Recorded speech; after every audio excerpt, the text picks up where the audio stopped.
MotoGP returned to Argentina after 2 years for a race that would see an Italian civil war between Aprilia and Ducati as they battled it out for the race win. So let's take a look at the 5 things we learned from the Argentinian Grand Prix. Constructor's catastrophe. A bad race would be a catastrophic understatement for the HRC team as Marc Marquez remained out for the Argentinian round, a place where he's done well in the past and would likely have picked up some healthy points. His replacement, Stefan Bradl, was unable to manage any points in the race, meaning that the Repsol team's hopes were all pinned on Pol Espargaro. Pol qualified well in 4th place, however, eventually dropped his bike at turn 2 whilst chasing Rins. This means that the Repsol Honda team has collected only 4 points in the last 2 rounds. This, along with LCR finishing in 12th with Nakagami and 15th with Alex Marquez, means that Honda is now last in the Constructors' Championship. It's not a place where we'd normally expect to see Honda, and hopefully Marc Marquez can return for the round in Texas and they can pick up a few more points in that round. Similarly, Yamaha also had a difficult weekend. Whilst Fabio Quartararo had a solid qualifying result, placing his M1 on 6th in the grid, he didn't do so well in the race. He ended up falling back in the initial stages and then had to climb his way back up to 8th. Nonetheless, his consistency of top 10 results in the past few rounds means that Fabio is still in touch with the Riders' Championship, and a few good results could see him lead. However, overall, Yamaha had some technical issues which ruled both Andrea Dovizioso and Franco Morbidelli out of this race. This gives concerns for the future as we've seen a few technical issues across the past few rounds in practice sessions and so on, and Yamaha can't afford to be losing any points due to reliability issues, particularly in races. Tale of 2 races. The Mooney VR46 boys had an interesting weekend as Luca Marini had an impressive qualifying result, placing the yellow and black Ducati on the front row for the first time. Marco Bezzecchi, by comparison, placed his bike 17th. But as Marini fell backwards through the race, the rookie Bezzecchi charged forwards, finishing 9th, whilst his more experienced teammate finished 11th. The result had me wondering if there are riders in the lower categories who deserve that VR46 seat more than Marini. He has yet to show a race result that really shows why he's in MotoGP, whilst Bezzecchi's charge forward in this round kind of shows that he's capable of getting those really great results.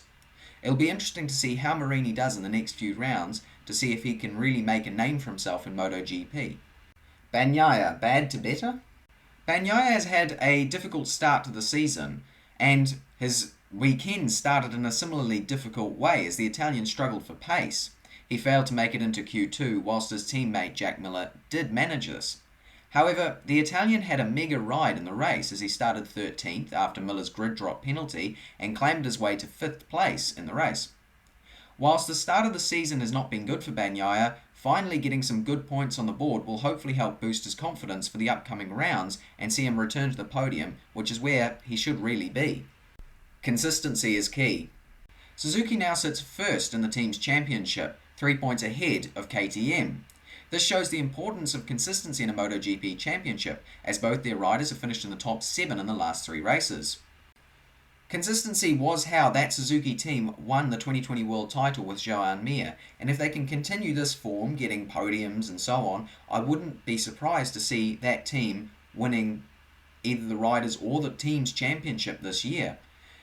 It shows that Rins and Mir have the ability to get a similar level of pace out of that bike, and as long as they're not crashing or having any issues, I'd expect that Suzuki team to be fighting up the front. In a similar vein, Brad Binder's result, finishing in the top 10 in the past 3 rounds, has meant that he maintains his 2nd place in the championship, and he's certainly looking like he could challenge for this year's title with the level of riding he's shown this season.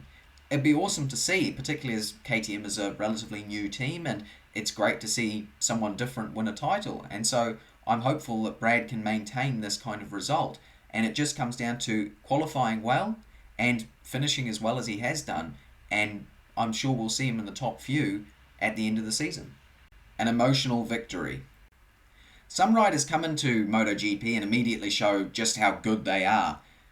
Aleix Espargaro hasn't been one of these riders. He's had some good results and finished in some impressive places in the past, but he hasn't been a shock rookie like we've seen with Marc Marquez, Fabio Quartararo, Jorge Martin as a more recent example. But he's been incredibly determined, and we've finally seen that pay off. On his 200th MotoGP race, Aleix finally got his first race win, and it was great to see. Aleix is a pretty consistent rider, and whilst last year that meant consistently around 10th-ish place, we have seen that Aprilia is quite possibly good enough to be consistently in the top 5, perhaps even consistent podium finishes. We'll have to see how the season goes, but it wouldn't surprise me if we see Aleix use this race win as motivation to push him forwards to even better results for the rest of the season. It would be great to see yet another team challenging at the top, and just means that this season will only get better as more people challenge for the title. On the other side of the garage, Maverick Vinales finished in 7th, which means that my MotoGP predictions for 2022, which were looking pretty catastrophic already, have just gotten worse. Nonetheless, the 7th place result was a good one for Maverick, and we will see if his form can continue over the next few rounds. We know that when Maverick is in a good headspace, he can become pretty dangerous, and a result like this means that he probably is in a pretty good headspace.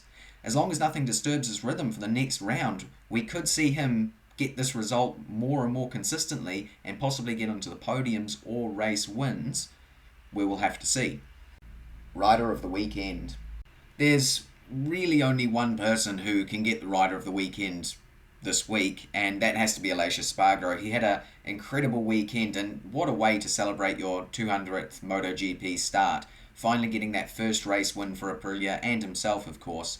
And he's finally proved those people like Jorge Lorenzo wrong, who were questioning why he was even in the sport. He's done an incredible job, and I hope we can see a few more race wins for him. It's great to see him up there, and he seems to be a really good rider, and it was really emotional to see him take that first victory, and you could see how important it was after all the hard work he's put in. So congratulations to him, and he is my rider of the weekend. Struggle of the weekend. My struggle of the weekend definitely has to be Jack Miller. It was a generally pretty solid weekend at the start between FP1 and FP2. However, something went wrong, and in warm-up he apparently lost a little bit of confidence, and suddenly in the race he just didn't do anything. He maintained his starting position of 14th, and if he wants to be keeping that factory Ducati ride, he's got to be doing better. Even in his off days, he should be moving up into the top 10 and so on, because otherwise, well, we've seen how good Jorge Martin is, and if he's not careful, Martin will get that seat for 2023. So, struggle of the weekend has to be Jack Miller. Alright, that's my 5 things we learned from the Argentinian Grand Prix. I'm sure I missed a few, so if you want to add any, that's what the comment section down below is for. If you enjoyed the video, please like it, subscribe, all of that. It's really appreciated. And other than that, thank you for watching. I'm going to leave a race rating poll in the community page of my channel. So if you want to vote in that, go over there and you can vote and tell me what you thought of the race weekend. And I want to thank you for watching. Goodbye.